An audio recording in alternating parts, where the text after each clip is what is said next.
Bonjour à tous. Nous vous souhaitons la bienvenue dans cette première leçon.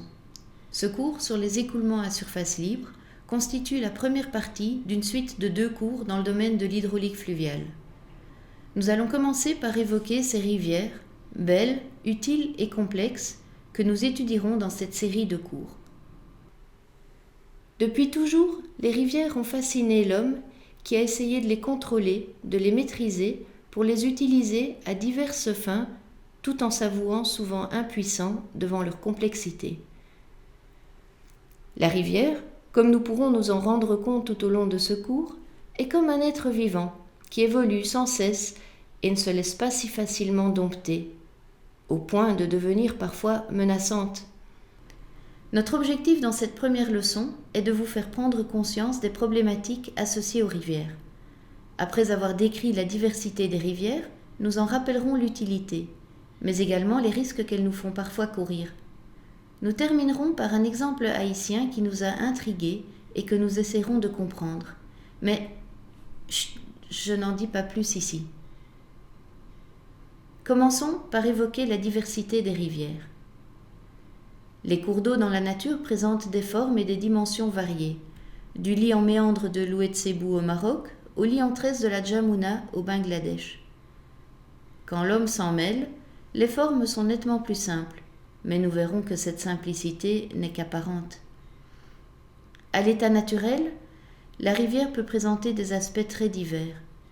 Elle peut aussi transporter de grandes quantités de sédiments qui en façonnent le cours. Bonjour, tout cela nous amène à parler de l'utilité des cours d'eau.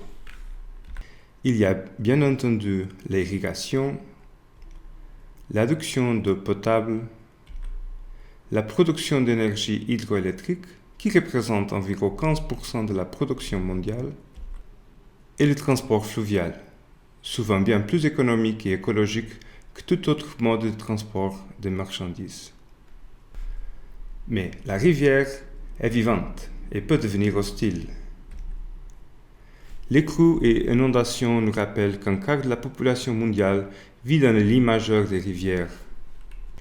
Les rivières peuvent également transporter des polluants rejetés par l'activité industrielle.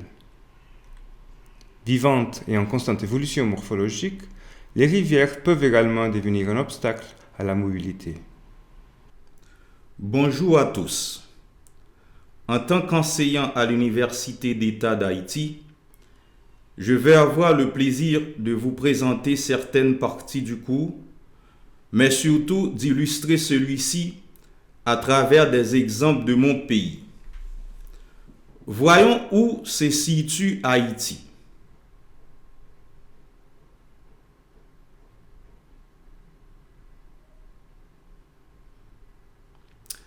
Haïti partage avec la République dominicaine l'île d'Hispaniola en mer des Caraïbes.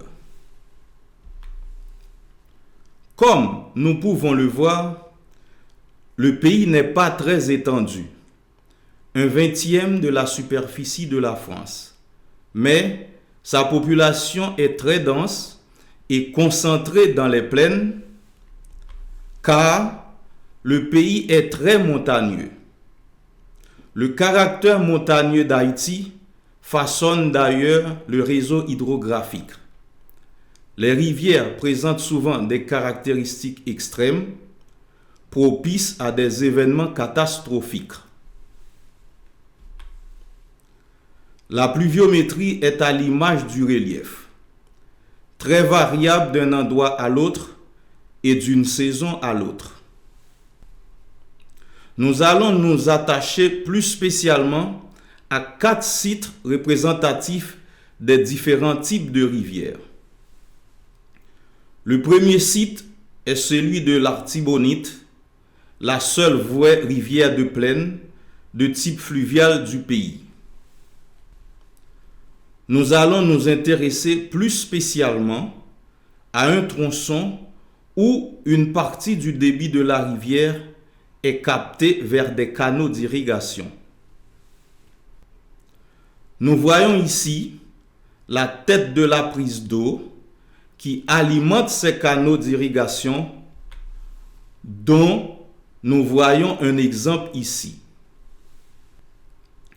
Un autre type de rivière fréquent en Haïti est la rivière de Piémont, c'est-à-dire une rivière qui dévale de la montagne avec une pente importante et un transport considérable de sédiments et qui aboutit dans une plaine où ces sédiments vont se déposer.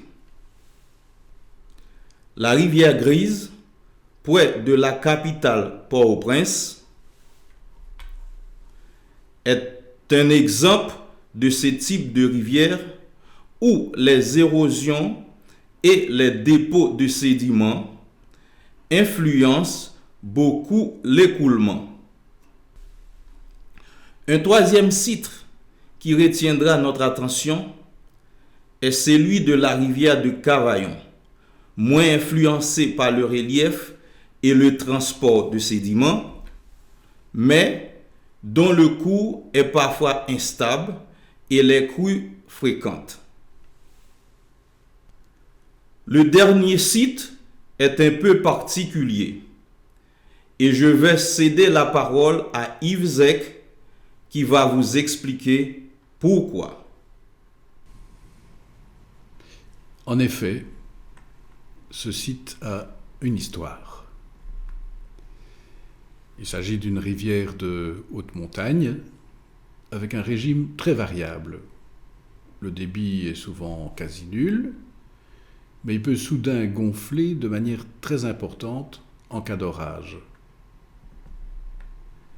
C'est ce qui s'est produit en mai 2004 à Fonds-Verrette, où une bonne partie de la petite ville s'est trouvée submergée par l'eau et les sédiments, provoquant la mort de centaines d'habitants. Cette catastrophe a profondément modifié le paysage, et c'est ce qui a attiré notre attention sur cet endroit que nous ne connaissions pas et dont nous ignorions totalement le sort funeste. Lors d'une descente en avion vers Port-au-Prince, notre attention a été attirée par une trace blanche dans le paysage. Trace qui s'est précisée et qui nous est apparue étrange, comme une rivière, mais une rivière de débris et de gravats, sans la moindre goutte d'eau. Pour essayer de comprendre, nous nous sommes référés à des images Google Earth. Et là, surprise, en comparant deux images, celle de 2002, dont on voit la trace en rouge, et une autre image de 2006, on peut deviner à quel point le paysage a été bouleversé. Et puis, en nous documentant, nous avons compris que ce phénomène était à l'origine d'une catastrophe.